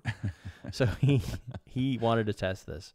So he had like some control groups and he was like, okay, you're the fiber group. You're the moderate fiber group or whatever, and you're the no fiber group, and just completely no fiber. And let's see who has the best bowel movements and who reports the best feelings in their stomach and stuff like that. The group with zero fiber. And he was like, yes, this is the correct data. Zero reporting of bad stomach feelings or issues pooping or any of that. That's amazing. All they did was eat meat. That's crazy. Yeah, like I don't know, I don't know. This is marketing again. Maybe the meat industry is like getting to some scientists and like the sugar industry did, and who knows? Like it seems counterintuitive, but at the same token, maybe not. Maybe when we first evolved, they actually said that once we were able to.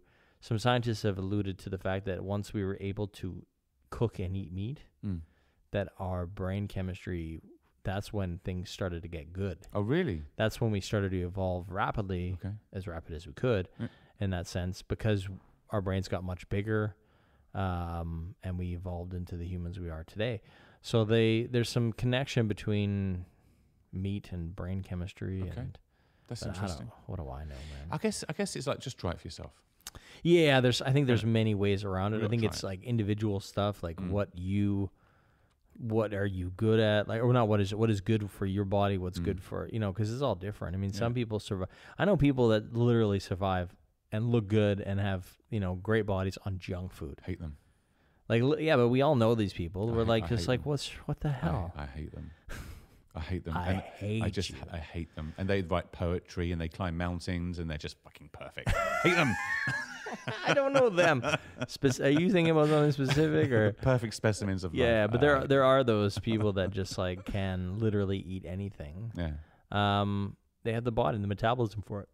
Me, I can't. Man, I can't even look at a donut and shit just goes I know. bad. Metabolism, right? It just comes back to that bloody. Somebody needs to make a metabolism pill, right? To increase it. Yes. I think it's called like it's like a thyroid pill. Really? Yeah, actually, didn't your wife have a thyroid issue? Was that like metabolism or she? No, I don't think so. Oh, okay, never mind. Maybe that's just my wife. No, my wife actually, she did have a thyroid issue. All right. So she's been taking a pill for it. Okay. And I think that's helped. Okay. So some people have some weird metabolism issues that are hormonal. Yeah. That you have to figure out and get some medicine for. Yeah, that's interesting because my wife, she said we're going to give James, our youngest one, some hormones. I'm like, are you kidding me? What? Why do we want to do that? What kind of hormones? Well, because he pees the bed still. He's 6. Oh yeah, some Five, kids have five. that issue. Right, and apparently we can give him. But I just couldn't do it. I'm like, no. I'd much rather him pee the bed and feed him hormones. Where do those hormones come from? Did it come from a person? I mean, what? They come from cows. Exactly. Yeah, bovine hormones. Really? Yeah, no, I don't know any. Like, I know that some of our friends have been to a peeing in your sleep clinic with some doctors, and they've suggested that there's some hormonal imbalances. I don't know. Modern science, can you fix, like, a lot of things can be fixed with food, a lot of things can be fixed, but I don't think 5 is too bad for peeing the bed still. No, I know, but we're going away, right? So he's going to be peeing lots of beds like in the hotel, like, right, we're going. Hostel. Just always carry a plastic sheet. Yeah, just maybe. put him in a garbage bag every night. You just collect it.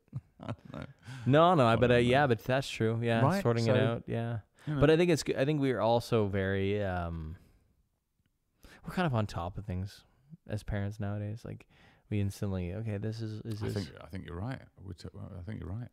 Our parents wouldn't give a shit. They'd be like, yeah, I know, but stop peeing the bed. That is all. I think that's not such a bad thing that they didn't give a shit. Yeah, let us be. Let us figure it out. Do you know what I mean? Yeah. Right? Instead of like, in the old days, I would cry for hours in my room when my parents told me, oh, this is shit. I fucking hate this family. This is shit.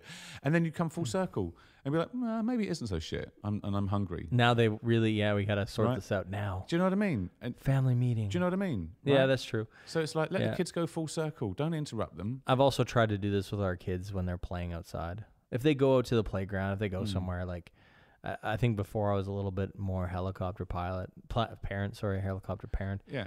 Like just checking in with them. Now I'm just like, they're fine. Let them eat dirt.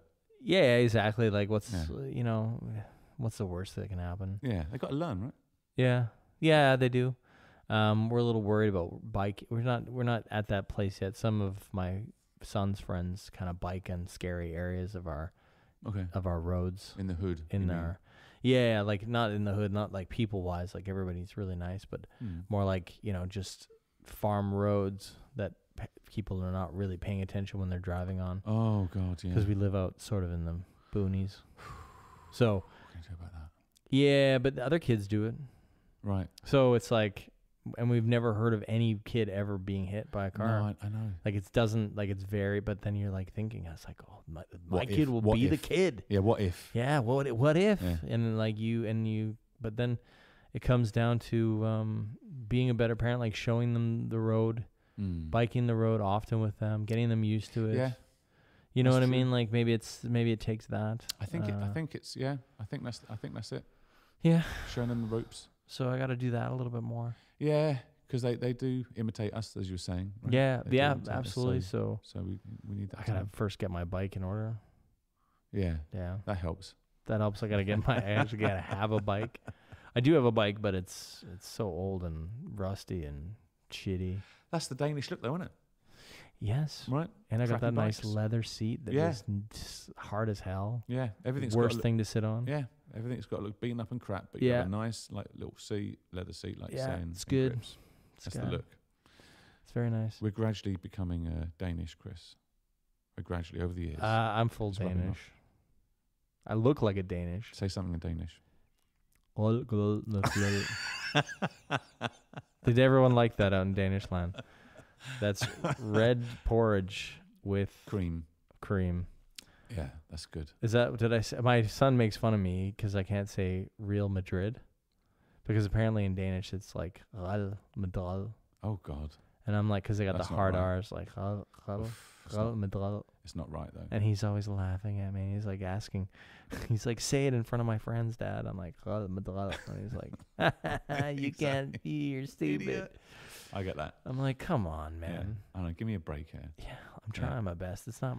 I'm horrible at Danish though. Do you do Danish? I did it. I've done it for a while now, and I was fascinated by it when I first got here.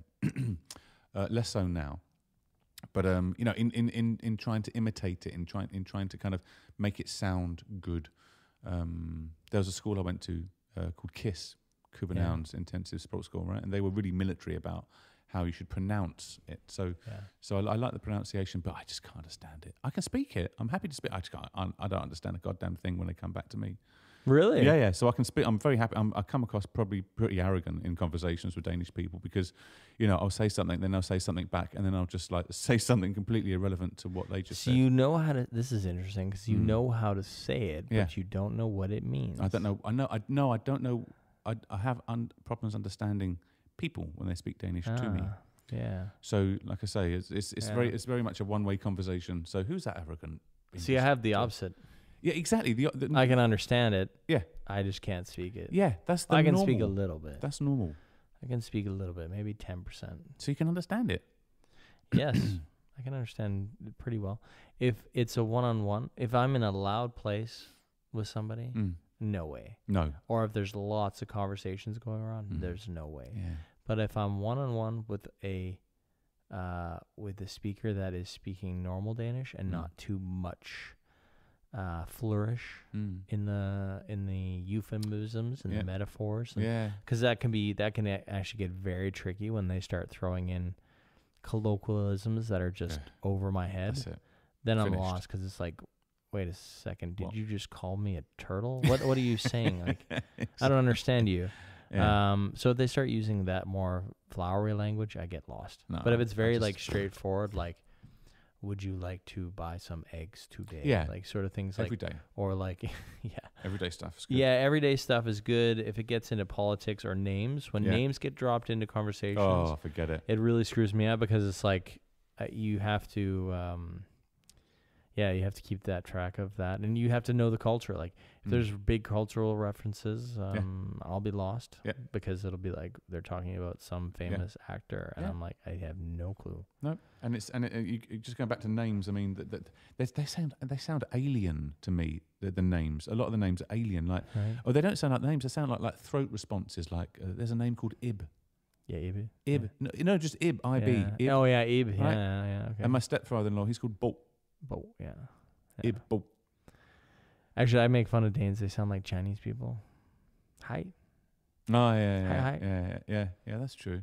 That's true. Venengode. Yeah. What I got? And what was the other one? Dao. Yeah, and there's you hear this a lot. Mangang. Mangang. Yeah. Right, many times. Mangang. It does. If you add a Right? little, if you just add a little bitness to it, like Chinese and Danish are very similar. But you know, actually, this is also where I have. Actually, I think Danish makes sense. I was actually talking to my wife the other night about this. Is that English is weird in the sense that our vowels act differently based on the word that they're in. Yeah, that's true. For example, That's true. If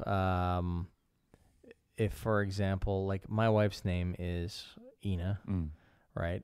And a lot of people will call her Ina, right? But actually, but then what was the other? I had a better, way better example, which was, what is the example? Like anytime there's an E on the end of the word. Yeah. So for example, in Danish, like Sophia and Sophia, right? Yeah. And if you just do an E on the end of, in English, it would just be Sophie. Yeah. Right? And that E, but then if you put like, but then like, for example, if the E is on the end of any other way, that E wouldn't be Sounding silent. like that. Yeah, because it would affect the language in another way. So it's a weird. Whereas the Danes, they will always pronounce the vowel. Like it'll always be pronounced, like no matter what. So there's no silent vowels in that way. Their soft D's are crap. Yeah, like that's the worst. Like the softening of some consonants is like that really screws up everything. It does. And also they have actually, some linguists have said that Danish has the most vowels of any language on the planet. Danes have the most vowels. That's crazy. Which is true. Like if you look at, the A with the circle above it, and then the regular A, and then the E, and they're not afraid to use them. The A and the E together, and then you have the I, and then you have the U's and the O's of the world. Yeah, and also the Y can be a vowel, and also sometimes the J is a vowel in a sense, like yol, and like really. Well, yeah, because you're using it like a Y. Oh, right, like the J. It's basically a dishonest language. It's dishonest because you try and read it as it's down. Spanish is an honest language because you say what you see, right? But not Danish. Not Danish, no. So you got no clue. No. So it is really hard because it's not spoken like it's like Japanese in that sense. It's not spoken the way it's written. Yeah, you got to be in the gang. You got to be in the know. You gotta know how it's. Yeah, you can't pronounce it the way it's written. So it's tough. Oh, I've screwed it up so much times. I haven't I should have no excuses though. No, I know. Same. I should get my shit together. I know. This conversation comes up at the dinner table every 2 weeks, I think. Get your shit together with the Danish, my wife says. Just like that. Yeah, my wife gets mad at me too, especially when we're having arguments, because she would like to argue in Danish. She'd be a way better arguer. Yeah, but it sounds good in Danish when they argue as well, and when they swear. How keft. You like that? It's great. You like the Danish swears? They're good. They're good. It's really good. Yeah. But I mean, hold kæft, isn't it? Kæft. It's or for helvede. For helvede, yeah. Like that. I love that they've added English ones like fucking. Yeah. They'll always say yeah. I've got a bit of a problem with that these days because there's a lot of that in the Danish rap lyrics. I know it's rap, but it almost seems that every other song that's like fuck this and it's just and we listen to the radio on the way to school, right? And the kids, there's no censorship. No, and they throw away these English swear words like they're just like they don't matter. It's normal. You might as well say dog or tree. Oh, I mean I don't know if you're experiencing this, but every time I'm sort of spying on my son and his friends. My son's actually a good boy. He's not swearing as much as the other kids, which is nice. But like, I was watching him on the soccer pitch with some other kids, and one of these kids is just swearing all the time. Jesus. Like big swears, and I'm just like, what is going on? Like, what do you say? What is this kid doing? He's literally like, he's got a sailor's mouth. He's just like, he's all over it. And I'm like, come on, man. Like, did you kiss your mum with that mouth? Yeah, exactly. Yeah. Where's but they don't care. A lot of Danish parents, they don't care that the kids swear. They're just like, it's a word, man. Which I kind of believe in some ways. It's like, but it's a little about having some respect. Don't you wish sometimes you could just break the social kind of the norms here and just go up to the parents and say, your kid, he's got a filthy mouth.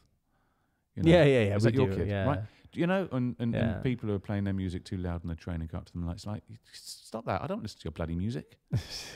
You might like it. Put your headphones on, you fucker. Oh, people that are listening to it on their phone speakers. That's exactly it, right? That's craziness. Right. Like, come on. But I don't know. We're afraid of doing that. I think we used to be a little bit more bolder. Yeah, but we're so afraid of somebody knifing us. Like, the violence level. Like, I'm like literally on the train. If I see some kids, like, I used to. Maybe I should be more like Eastwood. Just Clint Eastwood it up and just be do a Grand Touring. Yeah, exactly. Come on, kid. Like, shut that shit off or put some goddamn headphones in. What the hell are you thinking? You could get away with it being Clint. You could do that, right? I mean, he's a pretty evil-looking sod. That's the only reason why I would work out. just to intimidate the hell out of people. Like I often think about that. Like I just would like to be The Rock. Yeah. Just to intimidate people. Like I don't really care about like I'm not worried about being sexy or being like, you know, I just want to scare the crap out of people. I just want to be like with my body. Yeah, I just want to be like, listen, shut that shit off. Or I'm gonna shut you off. Yeah. What do you think? Yeah. And then they'll do it. Exactly. And I'll be like, yeah, of course you're going to do it because I'm twice your size. And check out these pecs. And I'm all muscle. Right? Yes. Yeah, that's a good reason to kind of like, you know, go to the gym and do that and work out. And I don't want to beat up people. I just want to scare the crap out of them. With your body. With my body. Yes. Well, Mr. Coles, sir. that concludes our amazing talk. That took almost 2 hours, which is Holy good. Shit. Time flies when you're having fun. Oh, I'm late home for dinner. I know. I'm sorry about that, man. I'm gonna get spanked. Tell you, you like that. Tell your wife I'm sorry. Tell her it's my fault. You've just done that. But, I'm going to play it back to her. Yes, perfect. There you go. It is my fault. I'm very sorry, Mrs. Coles. And thank you so much for being on. I really appreciate it. An absolute pleasure. Take care.